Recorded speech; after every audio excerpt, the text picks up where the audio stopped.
continuing story of Peyton Place.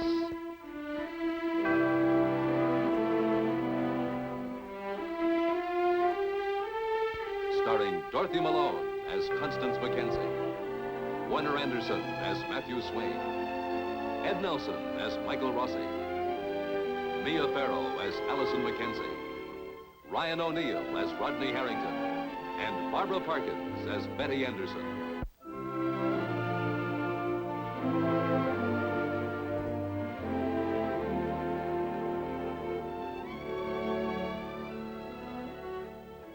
For Betty Anderson, eager to bring change into her life, tonight could mark a new beginning. With Jerry Bedford, Reverend Jerome Bedford, there is promise of a future, but not without sad reminders of the past. Rodney, how are you? How are you? Where have you two been? To the movies. Was it good? Yeah, it was fine. Oh, you were talking all the way through it. We had a great dinner. I've got to get home. Sure. Good night. Give Good my best to night. your parents. Good Yes, night, I will. Betty. Thank you. Good night. Good night.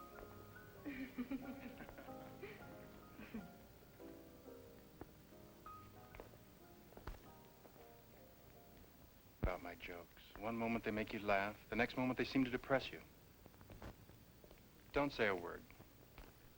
You've just qualified as a member of the Gone But Not Forgotten Club. Congratulations. Thank you. You're welcome. You're very intuitive.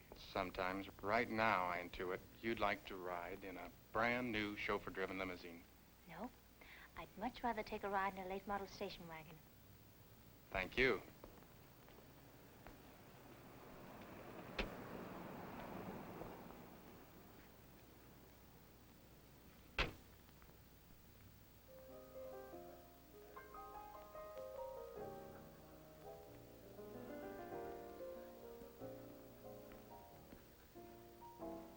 Oh, Good evening. hello. Hello, Allison. This way, please.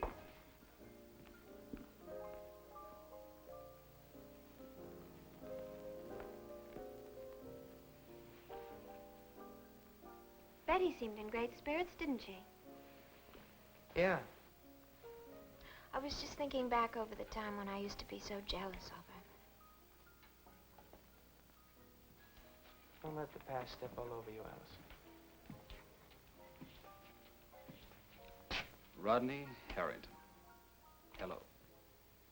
Stephen Cord. Oh, yes. My brother told me you were in town. Said you two had quite a talk. Yes, we had a long talk about old times and new.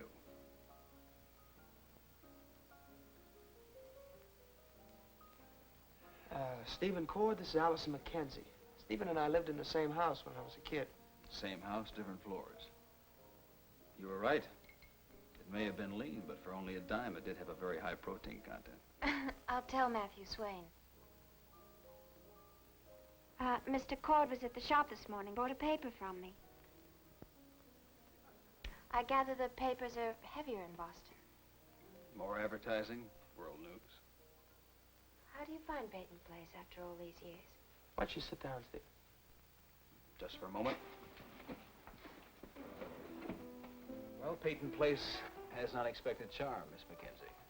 For example, I've grown accustomed to buying my morning paper from a broken-nosed thug with a leather cap.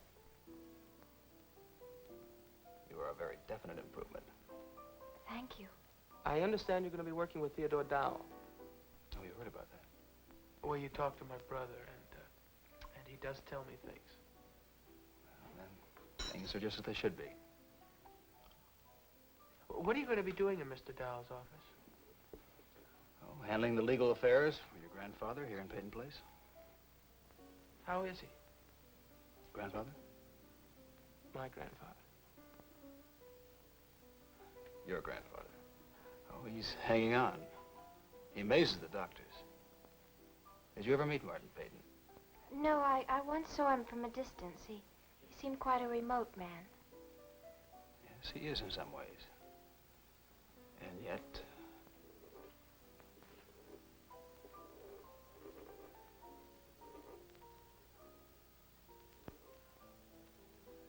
let's see each other, Rod. Oh, we will.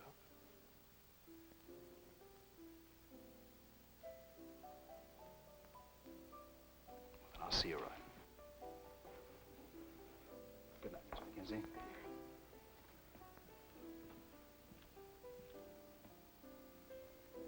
Rodney.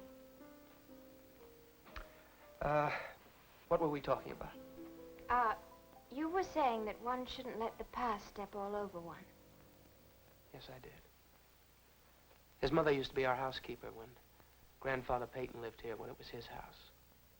When he moved to Boston, they went with him. She keeps the house for him down there, although he'll probably never be back to it. I never liked Stephen Gord. But that's all past. You said... And now he's back, trying to stir up Norman as if Norman needed stirring up. It isn't the past anymore, Allison. Mr. Gord is here, now.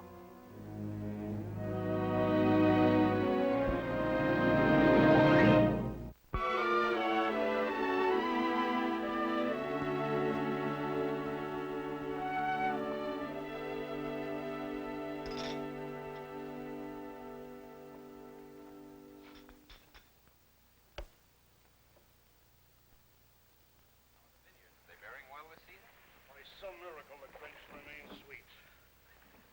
Why so gloomy, my friend? People cannot sing with hatred in their hearts, senor. Hatred for who? We interrupt this program for a newsflash. May his soul Do you mind? burn in hell. No, go ahead.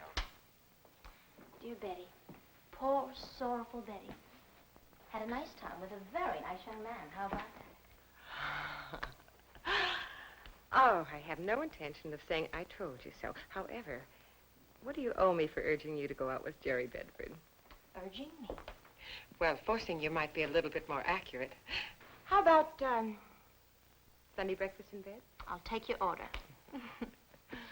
Oh, you were right. It was so good to get out of the house. Hey, you waited up for me. Oh, no. No, I just couldn't sleep. Oh, it's like the school dances all over again. I have to report to Mother. Oh, stop. Betty, I've decided to take the job at the mill. Oh, good. I'll talk to Dr. Rossi about it in the morning. You'll understand. Well, I just don't like to have to see him breaking a new girl right now. Mother, people leave jobs for better jobs all the time. I'd leave the hospital in a second if I had the opportunity. Well, it still won't be easy. You know, I keep thinking about that first moment when I open the door and step into David Schuster's office. Leslie's office. I know once I get through that, I'll be all right. Composed, ready to work, but just opening the door and stepping inside. Such a simple thing to do. Mother, we've been through quite a bit, both of us. We can open a new door, can't we?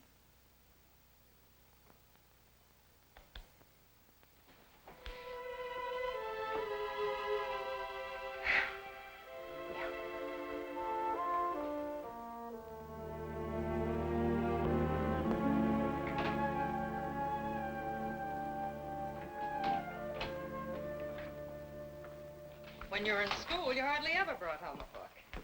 Please, Mom. Now that you've quit, you're reading school books. Mom. What's the point? Well? I think you have a customer. Rita, you're doing all of this for Norman. I'm doing this for myself. Honey, let me tell you something. Look, Mom, you're right. I'm not in school anymore. And I don't want to hear any lectures.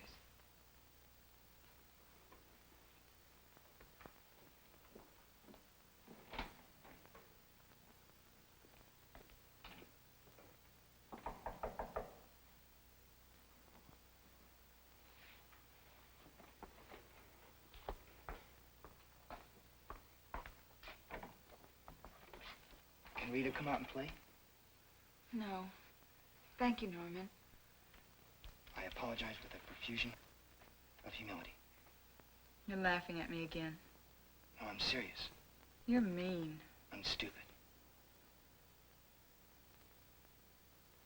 No, you're not. You accept my apology and my gift. Okay, Norman, I accept. Now, what do you say we go for a ride? Oh, I can't.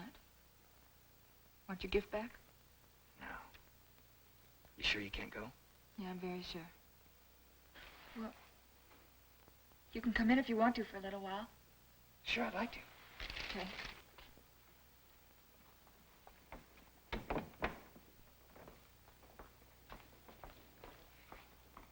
Thanks for the record, Norman. Aren't you going to play it?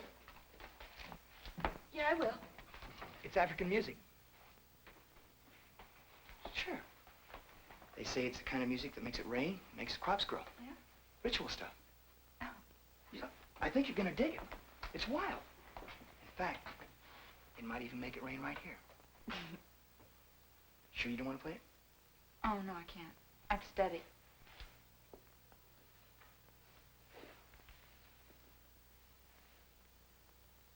What happened to that mysterious perfume you used to wear? I broke the bottle accidentally. Oh.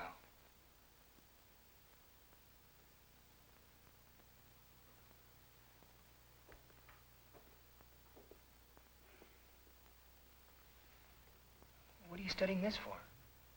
Self-improvement. Rita, you're fine the way you are. No, I'm not. But I'm going to study, and, well, maybe pretty soon I'll get my high school diploma. You are? Well, Allison and me were talking about it. Allison and I. Yeah. Well, she said she was going to help me. Rita, there's nothing they can teach you in high school. You can just leave, Norman. Wait a minute, Rita. I'm sorry. I only Just meant get out of here, will you? Just get out. No, I won't. Rita, I'm sorry. I told you I'm stupid, and I am. Rita, I respect you for what you're doing. I mean it.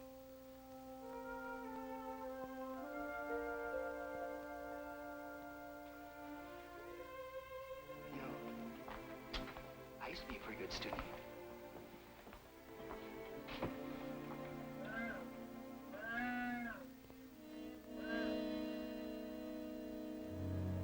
I guess I came at the wrong time.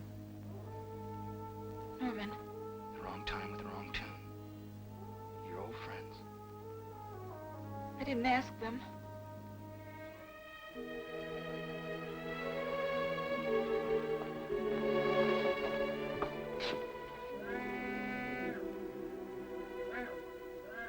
They're playing your song, Rita. No, it isn't. Not anymore.